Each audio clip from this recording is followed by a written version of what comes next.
Hello అండి, నేను doctor Harish Gautam, consultant surgical gastroenterologist, KIMS Gachibowli. ఈరోజు మనం హెర్నియాల గురించి మాట్లాడుకుందాం. అసలు హెర్నియా అంటే ఏంటి? హెర్నియా అంటే మన పొట్ట భాగంలో ఏదైతే సిలిండ్రికల్ షేప్లో ఉంటుందో దానిలో డిఫెక్ట్ అనగా హోల్. హెర్నియా ఎందుకు వచ్చే ముందు హెర్నియాకి పలు రకాల హెర్నియాలు ఉంటాయి. అవి ఒక్కొక్క హెర్నియా ఒక్కొక్క రీజన్ వల్ల వస్తూ ఉంటాయి. మోస్ట్ కామన్ రీజన్ వచ్చేసి పొట్టలో ప్రెషర్ పెరిగిపోవడం, అంటే మోషన్ కాన్స్టెంట్గా ముక్కుతూ వెళ్ళడం కానీ, యూరిన్లో ప్రాబ్లం ఉండడం కానీ, లేదంటే చాలా రోజులుగా దగ్గు ఉండడం కానీ. సో ఈ దగ్గు, పొట్టలో ప్రెషర్ పెరగడం వల్ల మనకి ఏవైతే పొట్టలో ఉండే వీక్ పాయింట్స్ ఉంటాయో అవి ఓపెన్ అయిపోతూ ఉంటాయి. అవి ఎక్కడైతే ఓపెన్ అయ్యి ఎక్కడైతే వీక్ పాయింట్ ఓపెన్ అవుతుందో దాని ప్రకారం మన హెర్నియాస్ని నేమ్ చేసుకుంటూ ఉంటాం. ఫర్ ఎగ్జాంపుల్, నాభి భాగం మన బాడీలో వీకెస్ట్ పాయింట్ అంటాం అన్నమాట, పొట్టలో. అది ఎట్లా అవుతుంది? దగ్గుతూ ఉన్నప్పుడు ఆ పొట్ట అంబులికస్ అనేది ఓపెన్ అయినప్పుడు, లేదంటే ప్రెగ్నెన్సీస్ ఉన్నప్పుడు అంబులికస్ అనేది ఓపెన్ అయినప్పుడు అంబులికల్ హెర్నియా అంటుంటాం.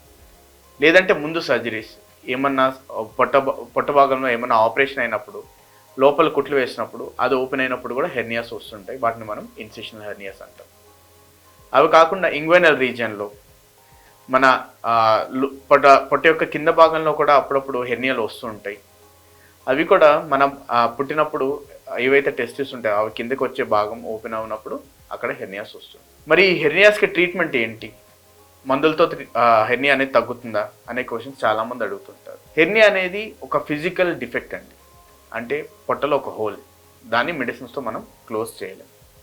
సో హెర్నియాకి ట్రీట్మెంట్ అంటూ చేయాల్సి వస్తే అది సర్జరీ. సో హెర్నియాకి ఏ సర్జరీ చేస్తారు, అది ఎట్లా చేస్తారు అనేది నెక్స్ట్ క్వశ్చన్. సో హెర్నియాక్ అనేది రెండు విధాలుగా చేయొచ్చండి. ఒకటి open operation, conventional open operation, అంటే పొట్టను మనం ఓపెన్ చేసి దాన్ని కుట్టి దానిపైన మెష్ అనేది వేస్తుంటాం. మెష్ ఎందుకు అనేది జస్ట్ మనం బలాన్ని రీఎన్ఫోర్స్ చేయడానికి. రెండోది మినిమల్ యాక్సెస్, ల్యాప్రోస్కోపీ కానీ రోబోటిక్ సర్జరీస్ కానీ. సో ఈ ల్యాప్రోస్కోపీ రోబోటిక్ సర్జరీలో ఏంటంటే మనం ఒక చిన్న హోల్ 1 సెంటీమీటర్ లేదంటే 5 mm అంటే 1/2 సెంటీమీటర్ హోల్స్ పెట్టి దానిలోంచి మిషన్ ద్వారా కెమెరా పెట్టి మనం మిషన్స్తో ఆపరేట్ చేస్తూ ఉంటాం. సో వీటన్నిటికీ డిఫరెన్స్ ఏంటి? ఓపెన్ సర్జరీకి తర్వాత ల్యాప్రోస్కోపిక్ సర్జరీ, మినిమల్ యాక్సెస్ సర్జరీకి డిఫరెన్స్ ఏంటి అనేది నెక్స్ట్ క్వశ్చన్ వస్తే, ఓపెన్ సర్జరీలో మనకి నొప్పి అనేది ఎక్కువ ఉంటుంది, రికవరీ అనేది చాలా కొంచెం డిలే అవుతుంది. అంతేకాకుండా మెష్ అనేది ఏదైతే మనం రీఎన్ఫోర్స్ చేయడానికి పెడుతున్నామో అది ఇన్ఫెక్ట్ అయ్యే అవకాశాలు కూడా ఉంటుంటాయి. ల్యాప్రోస్కోపిక్ సర్జరీలో రికవరీ అనేది చాలా ఫాస్ట్గా ఉంటుంది.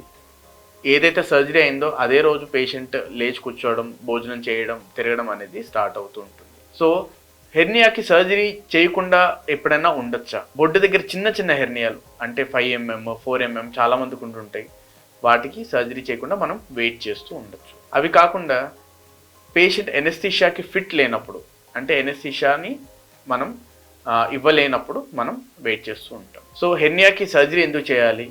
నాకు నొప్పి లేదు, హెర్నియాకి సర్జరీ చేయకుండా వెయిట్ చేయొచ్చా అంటే, హెర్నియాకి మనం సర్జరీ ఎందుకు చేస్తున్నామంటే హెర్నియాకి పలు కాంప్లికేషన్స్ ఉంటాయి. అవి ఏంటి అనే వస్తే, ఏదైతే డిఫెక్ట్, ఏదైతే హోల్ నుంచి బయటికి పేగులు వచ్చే అవకాశం ఉంటుంది, లేదంటే పొట్టలో ఉన్న కొవ్వు బయటకు వచ్చే అవకాశం ఉంటుంటుంది. సో ఎప్పుడైనా ఈ పేగు బయటకు వచ్చి లాక్ అయినప్పుడు పేగుకి బ్లడ్ సప్లై అనేది తగ్గిపోతుంటుంది. ఫస్ట్ లాక్ అయినప్పుడు మనం ఇర్రెడ్యూసిబుల్ అంటాం, లోపలికి వెళ్ళదు.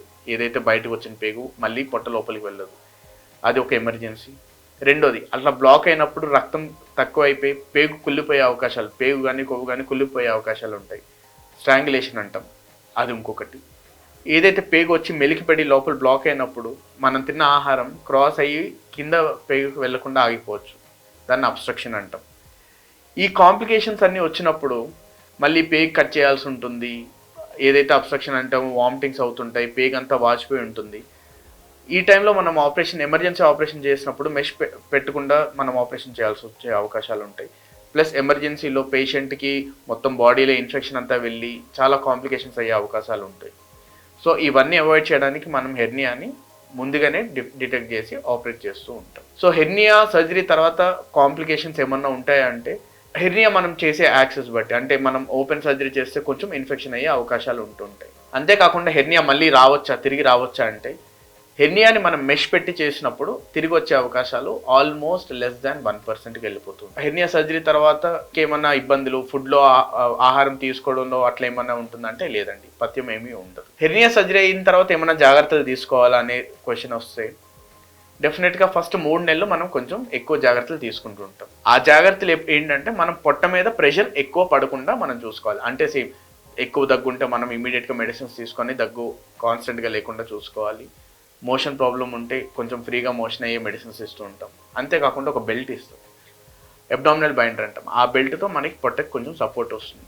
ఇవి కాకుండా మనం బెండ్ అయి పని చేయడం కానీ, కింద కూర్చొని లెగడం కానీ, లేదంటే పొట్ట మీద ప్రెషర్ పడే అవకాశాలు, ఏమైనా బైక్ డ్రైవింగ్ చేసినప్పుడు పొట్ట ఒకే కాలు మీద పొట్ట మీద మనం వెయిట్ పెట్టడం అట్లాంటివి మనం అవాయిడ్ చేస్తూ ఉంటాము. అండ్ జిమ్కి వెళ్ళి మనం ఏమైనా హెవీ వెయిట్ లిఫ్ట్ చేయడం అట్లాంటివి అవాయిడ్ చేస్తూ ఉంటాం. 5 kgs వరకు రెగ్యులర్ మన డైలీ రొటీన్లో 5 kgs వరకు we can lift the weight. But more than 5 kgs అంటే ఫుల్ బకెట్ అంతా లిఫ్ట్ చేయడం అంతా కూడా మనం అవాయిడ్ చేస్తూ. Thank you.